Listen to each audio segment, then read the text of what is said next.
Welcome to the 50th Super Pumped podcast. I have a special guest today for all of you. I am super excited to be joined by my friend, Denver, Colorado. Denver is not going to be doing a ton of talking today, but nonetheless, there's a ton we can learn from Denver.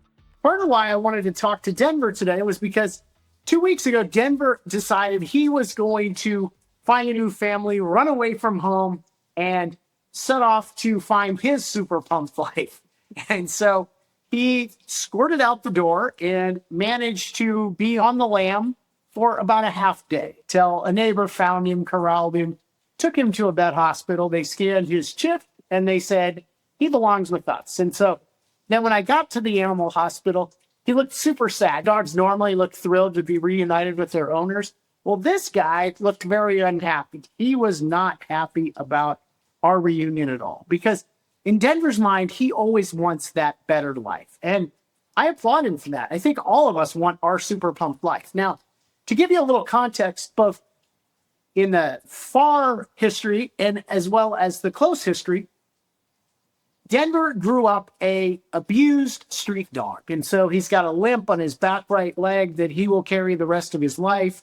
He was starved. He was actually thrown into an abandoned house and left there to bark so that people wouldn't come and try to steal the copper and that kind of thing. And so he only got fed pretty rarely, and he learned to be a survivor. I think the shelter said he was adopted out with a sister. She ended up dying in the home.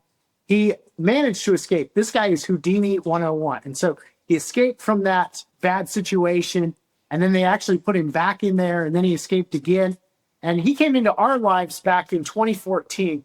He was out at our 30-foot roll-off dumpster here at our house when we were renovating it. And he was going through the contractor trash. So he was eating, half-eaten cheeseburgers and a few cold fries. And, that's just the kind of survivor he is. And so he really does have that natural instinct to survive, that kind of, I can do better for myself and I'll get there. And so that is really admirable about Denver. But what's a little bit hurtful about Denver is living a super pumped life. If we measure things by, he lives in the biggest house in the neighborhood. He has about 10,000 square feet inside to run around in. So that's really cool for a dog.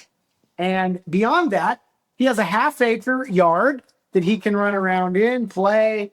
He likes to chase squirrels and that kind of thing. So he has that going for him. And then because of my work, he gets a lot of leftover food that's going to be thrown out. So tons of chickens and steak and salmon and halibut, all kinds of stuff that most dogs would kill for. And you know what the funny thing is? He also has 6 people in the family who love on him nonstop. So he has people who brush him, people who cuddle with him, people who take him for his daily walk. So by all accounts, you would think Denver has it made, right? And yet, as soon as you leave the door just slightly ajar or the gate slightly open like I did 2 weeks ago, this guy bolts. He is ready for his better super pumped life. And so what do I take away from Denver? First off, I take away that no matter how bad your situation is or how old you are, you can still get that super pumped life. You can still have that which eludes you.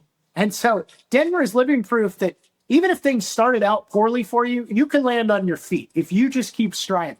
And just because you think you've made it doesn't mean you can't keep striving for more, right?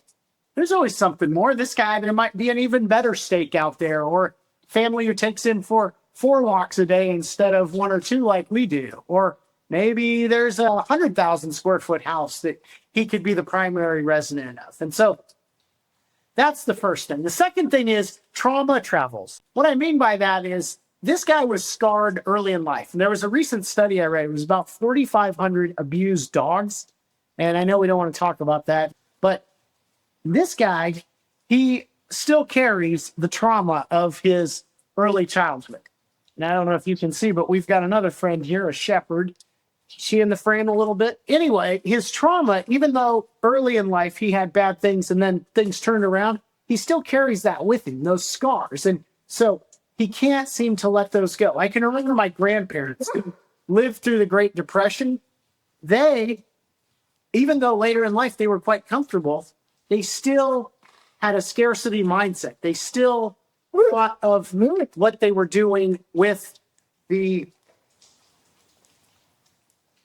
to eat turnips every meal or have repaired hand-me-down dresses. And so that continued to scar them. So your trauma travels with you, and you've got to dig into that and address that and figure out what is going on with that.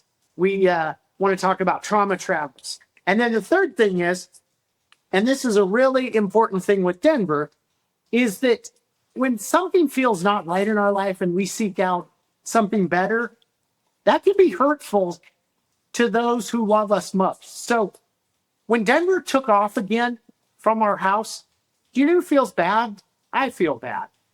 And my wife feels bad. And our kids feel bad because they think, why would Denver want something more? We're giving him everything we have. And so even though I want you to have a super pumped life, I also want you to think about the fact that if you're seeking something more, it might hurt those around you. So if you're in a job and you like the job, but you're telling everybody, hey, I'm out there, putting it out there on LinkedIn or Indeed that I'm open to work and I want something more. Some of the people you work with, they might be hurt.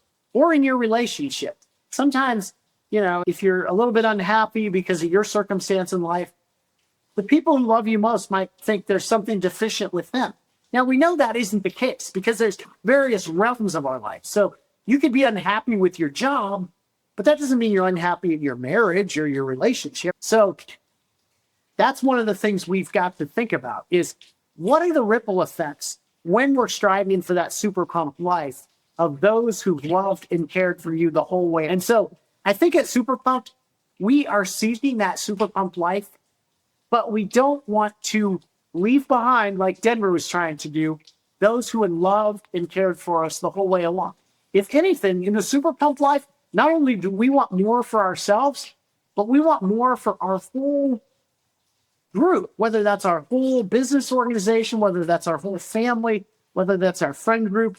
We want everybody to be raised up. And at Super Pumped, we want all of you to be raised up. We want all of you to find your super pumped life, to live your best life, to experience all the best that life has to offer. As we celebrate 50 Super Pumped podcasts, I want to thank each and every one of you for listening, for being along the ride. If this has brought any kind of meaning to your life, I would love for you to share this with your friends, with your family, with your coworkers, to say, hey, check this out. There's some good here. These are people doing some good in the world, and they've got a fantastic dog named Juno, and they've got another guy named Denver, and they are striving to live their super pumped life. Thanks for joining me today, and happy 50th. We will catch you next. Keep well.